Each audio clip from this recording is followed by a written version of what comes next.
Waxaa muddo 25 sano ah laga joogaa markii Somaliland ka goday dalkii la isku odhan jiray Soomaaliya intiisa kale, waxaana maalinta berri si weyn looga xusi doonaa gebi ahaanba dalka Somaliland, gaar ahaan xarunta caasimadda u ah dalka ee Hargeysa, waxaana uu diyaargarow ballaaran loogu jiraa sidii maalintaasi looga wada qayb qaadan lahaa. Bulshada qaybaheeda kala duwan ayaa iyagu ah kuwa iskood isku abaabulaya. Dadweynaha ku dhaqan magaalada Hargeysa oo ka hadlaya dareenkooda ku aadan maalintaasi ayaa iyagu yiri sida tan: noolaada sharaf iyo ciise ku noolaada weligiina waxa leeyahay guul Soomaaliland waxa leeyahay guul dhamaan meel ugu joogan waxa leeyahay guul waxa leeyahay dadkiinaba kor u qaada idinka wax qabsan kara idinka noqon kara dal jira inagu waxaan nahay dad muqaddas nahay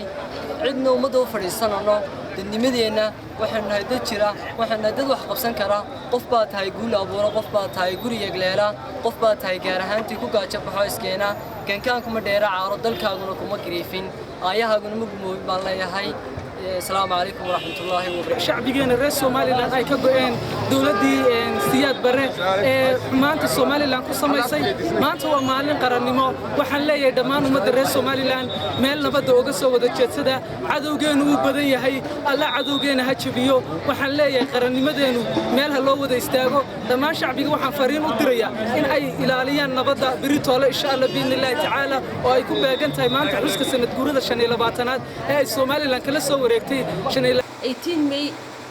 Gracekeedi waan tolnay marka wixii u baahan wixii Grace haday iskuul tahay haday company tahay iyo maalintan xusnay 18 May ba tayin fan way sameeysaa soo dhawaada wax kasta waan haynaa oo intaas kamid ah. Dhanka kale gudoomiyaasha degmooyinka 26 Juun iyo Maxamuud Haybe ayaa iyagu ka hadlay dareenkooda ku aadan maalintan 18 May iyagoo arrimahaasi ka hadlayna waxay dhaansadeen waxaan u diyaar garownay sidii loogu talagalay ama sidii sanadkii hore si ka miisaan badan oo noogu talagalay inaan kaga qayb galno xuska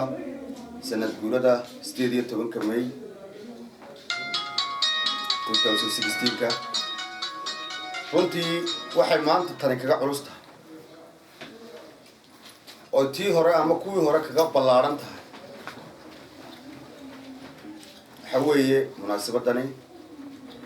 waxaynu gaadhnay 25 guuradii 25 guuraduna waa ruux qarni sida ogeed ayay uga dadaal badan tahay ugana muuna badan tahay ugana maamuus badan tahay munaasabadii hore 18 May ku xusanay runtii abaabul fara badan ayaanu galay oo ku wacyi gelinayno ummadda ku nool degmada Maxamuud Haybe taasoo ku boorinayno ama ku dhiiri gelinayno sidii meherad kasta iyo qof kasta muwaadin degmada Maxamuud Haybe ku noolay uu u sugi lahaa gurigiisa hortiisa calanka iyo astaanta qaranka iyo quweynta iyo laydhka iyo nadaafadda degmada Maxamuud Haybe awareness-kaas ilaa weyn uu socday insha Allah laba tollaan karaba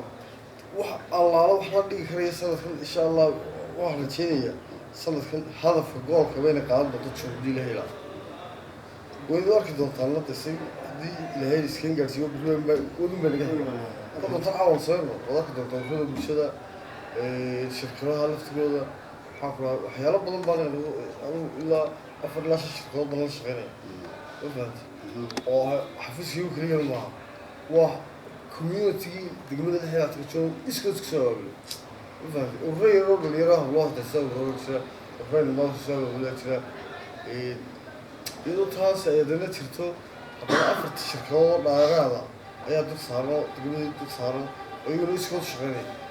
marka insha Allah fi xaqban iskood loo hagayo insha Allah bi ilaahi rafidka wada soo rifdiyaa garbiga ugu dambeeyay ba ku jirta dalladis waxaan dalladis fashion diyaargarowga ugu dambeeyay in ay qaadato joog soo qabanka ayaa iyagu ah kuwa hawlgal ballaaran ugu jira sidii ay u sugi lahaayeen ammaanka dalkani. Kariin Maxamed, Somaliland Special, Hargeysa.